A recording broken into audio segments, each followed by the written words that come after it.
is an Australian neuroscientist PhD, here giving a talk at the incredibly beautiful Jimmy Beauquesne's show. And the reason for that is the reason behind why I'm friends with Jimmy. It's some of the concept behind the show, and it's a topic that I'm so interested in, I'm doing a PhD in, and that's optimism. So the optimism bias is a cognitive bias where you overestimate the likelihood of good things and we underestimate the likelihood of bad things.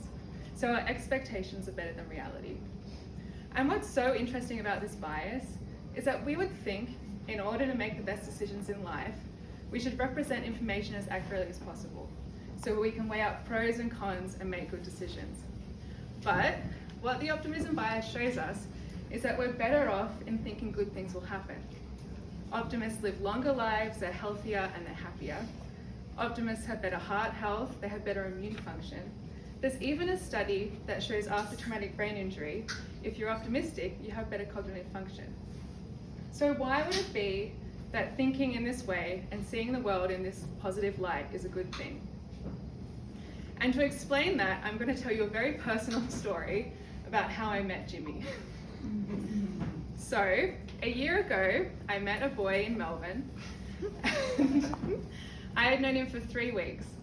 He lived in Paris, and after 3 weeks, he asked me to move to Paris with him. So what's the likelihood of this working out? On reflection, I would say, if we think about the statistics of relationships, probably 5%. But as an optimist, I say no, I think 95%. I pack up my life in Melbourne and move across the world to a foreign city where I don't speak the language and don't know anyone. So why is this still a good idea?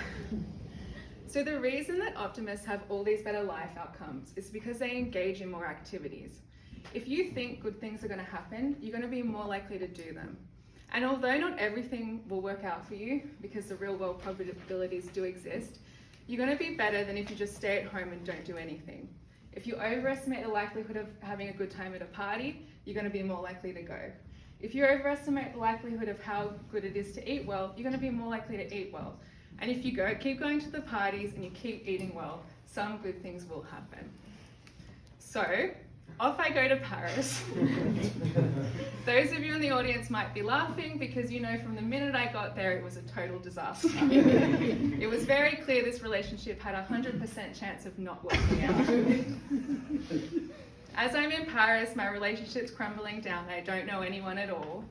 I meet Jimmy. The moment I met Jimmy, I realized that he's going to be a very, very good special friend that I'll have the rest of my life. He meant so much to me, and during that time really helped me out. So knowing that, I would make the decision to go to Paris every single time, because now I cannot imagine my life without Jimmy. So even though my relationship didn't work, I came away with someone else who I would always choose again and again. So how can we study optimism? So that's what I'm interested in. Because the thing is with optimism, people who are depressed or anxious lack it. So could we maybe increase optimism as an intervention to help people who are depressed or anxious?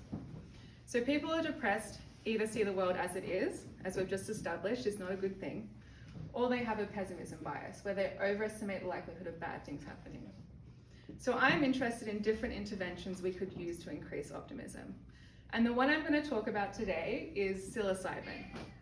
So psilocybin is the ingredient in magic mushrooms.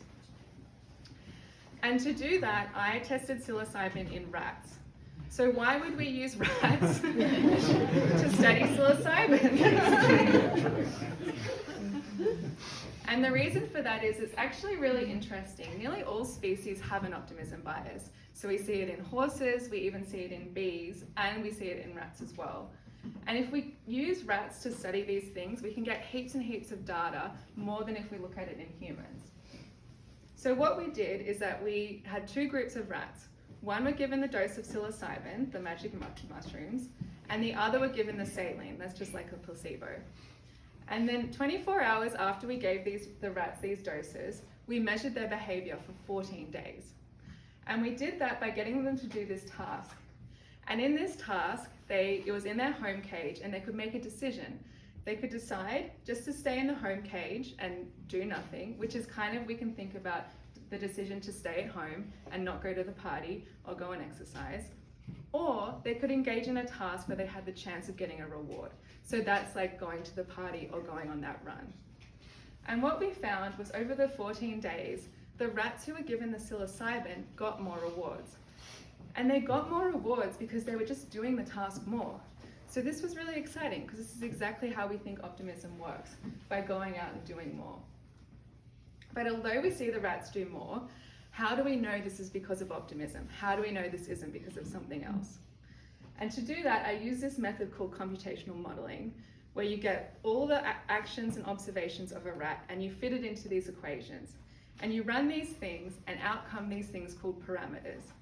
And the parameter for each rat tells us how the rat made those decisions and how they process that information.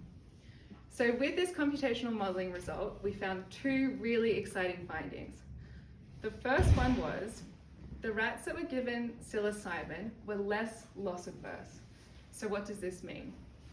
What this means was the rats experienced a loss and they were more resilient to it than if they were given the psilocybin. So that's the equivalent of if you go out to the party and you have a bad time, how much does that affect you? And people who are depressed have really high loss aversion. So if they go out and go to the party and have a bad time, they probably won't go again. Whereas if you're optimistic, you go, you have a bad time, and you're happy to go again next week.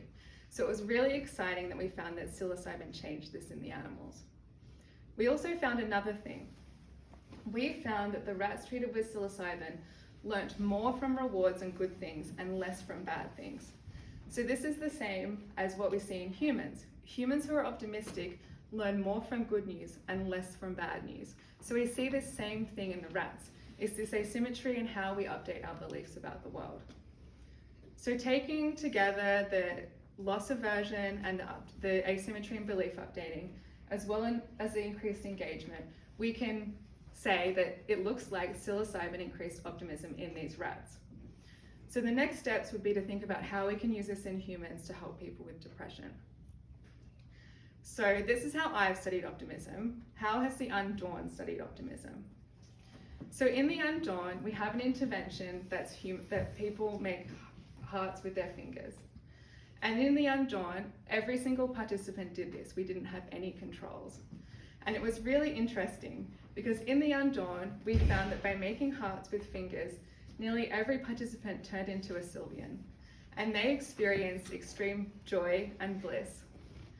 But we found two participants that this didn't happen to. We found a knight, and the knight was resistant. So no matter how many times he made hearts with his fingers, he didn't experience any change in optimism. But we see that the knight had reported feelings of sadness and loneliness. So it could be that the knight was just resistant to this kind of intervention. We also found that there was a hybrid Sylvian that only transformed halfway. So they're about half optimistic. So then what we did was we conducted a follow-up experiment. And in this follow-up experiment, and afterwards you guys can watch along on the video there, we had a lock, and the lock had to choose what level of optimism it would pick. So it engaged with the knight, who had no optimism, the hybrid that had half-half, and its future self. And what we find in this experiment is that the lock didn't make a choice, so it got stuck on an infinite loop, going back to itself at the beginning. So how we interpret this finding is that it's really, really important to make a decision you would always make again and again and again, like going to Paris to meet your Jimmy. Thank you.